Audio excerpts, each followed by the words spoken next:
Hello guys, welcome back to my channel. তো কেমন আছো তোমরা সকলে? আশা করছি সবাই ভালো আছো। আজকে ষষ্ঠী, তোমরা সকলেই জানো।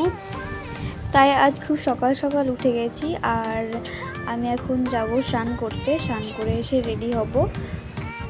এখানে আমি বাবুকে শুয়ে রেখে গেছিলাম স্নান করতে। এখন আমি স্নান করে রেডি হয়ে চলে এসেছি। এবার যাব আমি ষষ্ঠীতলা। আর হচ্ছে আমার এই বছর প্রথম বাচ্চা ষষ্ঠী, তাই বাবুকেও নিয়ে যেতে হবে। তাই ওকে আমি আগেই রেডি করে দিয়েছিলাম, ও শুয়েছিল। আর এখানে দেখো যে সমস্ত জিনিস লাগে ষষ্ঠীতে, তো ঠাকুমা নিয়ে যাচ্ছে এগুলো সব। তো আমাদের পুজো দেওয়া হয়ে গেছে, আমি বাড়ি চলে এসেছি। আর এখন বাবুকে ষষ্ঠীর ফোঁটা দিতে হবে, তাই বাইরেই নিয়ে এলাম। ভেতরে সেরকম দেখা যাচ্ছিল না ক্যামেরাতে, তাই বাইরেই ভিডিওটা তুললাম। আর আজ না এতটাই গরম যে ওর তো খুব কষ্ট হচ্ছিল, তারপর আবার রোদ ছিল। আর বাড়ি নিয়ে এসেছি, তখনও ঘুমিয়ে গেছিল। দেখতেই পাচ্ছ একবার করে নড়াচড়া করছে।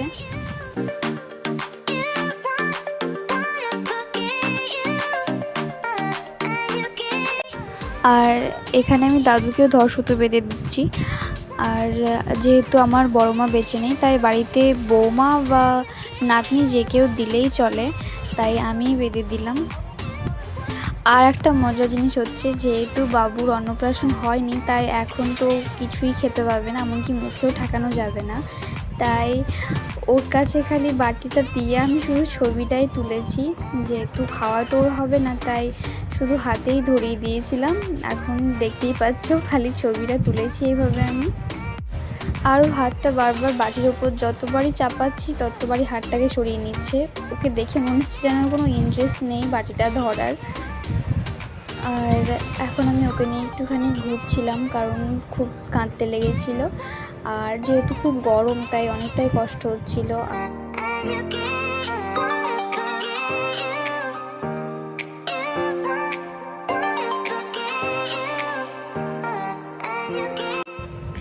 তো এখন আমি আবার মাকে সাথে করে নিয়ে যাব ষষ্ঠীতলা, যেহেতু মা আমাদের সাথে তখন যায়নি, এবার যাবে একবার। আর ব্যাপারটা হচ্ছে, আমাদের তো ষষ্ঠীতে জল দেওয়া হবে না, তাই মা বললো যে পরে যাব। আর ওকে দেখো মায়ের কোলে চেপে তো খুব হাসি হচ্ছে ওর।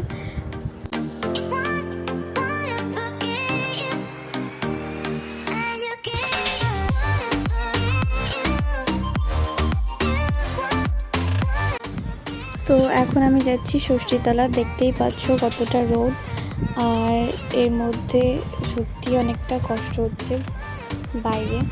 আর আমি বাবুকে নিয়ে মাকে দিয়েছি, তখন বাবুকে কোলে নিয়ে আমি গেছিলাম।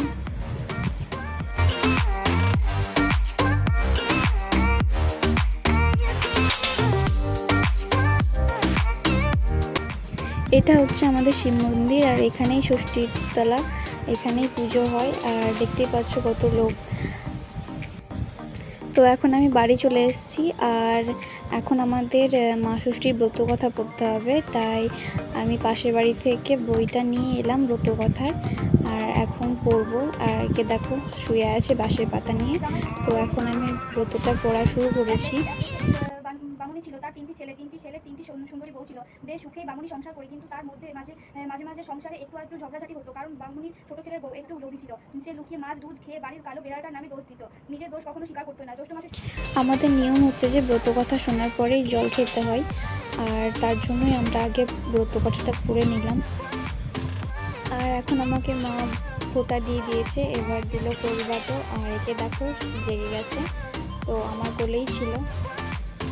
এখানে ঠাকুমা মাকে ষষ্ঠীর ফোঁটা দিয়ে দিল, আর এখন ধর্ষুতো বেঁধে দিচ্ছে মায়ের হাতে। আর একে দেখো খুব খেলা হচ্ছে এর। তো আমি এখানে প্রসাদ খাচ্ছি, আর আমার ছেলে আমাকে তাকিয়ে তাকিয়ে খালি দেখছে। আর আচ্ছা, আমাকে কেমন লাগছে সবাই কমেন্টে জানিয়ে দিও। আর আমার ভিডিও যদি ভালো লেগে থাকে তাহলে লাইক, শেয়ার আর কমেন্ট করতে ভুলো না। আর আমার চ্যানেলটা অবশ্যই সাবস্ক্রাইব করো। আর আমি ভিডিও বানানো ছেড়ে দিয়েছিলাম, তখন বাবু এসেছিলো, তাই আমার শরীরটাও ঠিক থাকতো না, তার জন্য আমি আর ভিডিও কন্টিনিউ করতে পারিনি। আবার দেখলাম যে এখন যখন সব ঠিকই আছে, তো আমি ভিডিওটা আবার শুরু করেছি। আর আশা করছি আমি পরবর্তীকালেও ভিডিও বানাতে পারবো। আর এমনও অনেকজন আছো যারা ভিডিও দেখছো কিন্তু সাবস্ক্রাইব করছো না, তাই তোমাদেরকে বলতে চাইছি, যদি ভিডিও সত্যিই ভালো লাগে তোমাদের কাছে, তো প্লিজ সাবস্ক্রাইব করো আমার চ্যানেলটা। ব্যাস এতটুকুই বলার ছিল তোমাদের কাছে। তো এখন আমার খাওয়া দাওয়া হয়ে গেছে আর আমি বাবুকে নিয়ে বসেছিলাম। আর পাশে আমি এই মাদের সাথে কথা বলছিলাম, ওদের সাথে আমি মজা করছিলাম।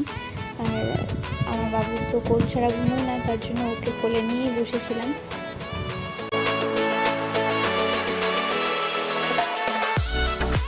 আর এখানে আমি রান্না বসিয়ে দিয়েছি, যেহেতু আমার বর আসছে আর দাদু খাবে। যেহেতু আমার ঠাকুমার শরীর খারাপ, তাই রান্নাটা আমিই করছিলাম। আর ঠাকুমাকে বললাম তুমি রেস্ট করো।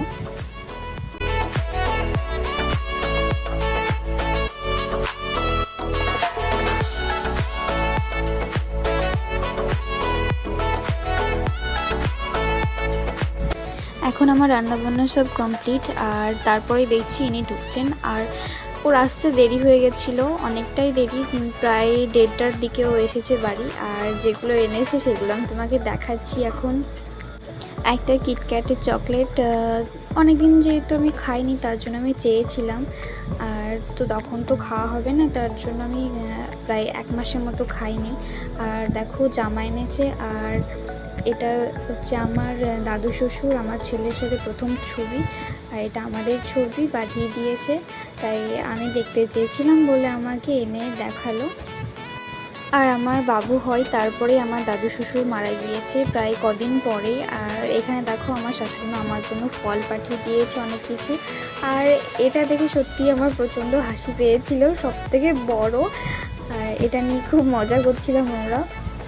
আর এখানে নিতু খুব ক্লান্ত, যেহেতু অনেক রোদ্রে এসেছে, তাই ওইভাবেই বসে আছে। আর আমি ওকে বলছিলাম যে আমি ভিডিও বানাচ্ছি, আমি এটা ইউটিউবে ছাড়বো। তো ও বলছে আমার বিরক্ত লাগছে, আমার এইসব পছন্দ না। আর এখন মা তার জামাইকে ষষ্ঠীর ফোঁটা দিচ্ছে।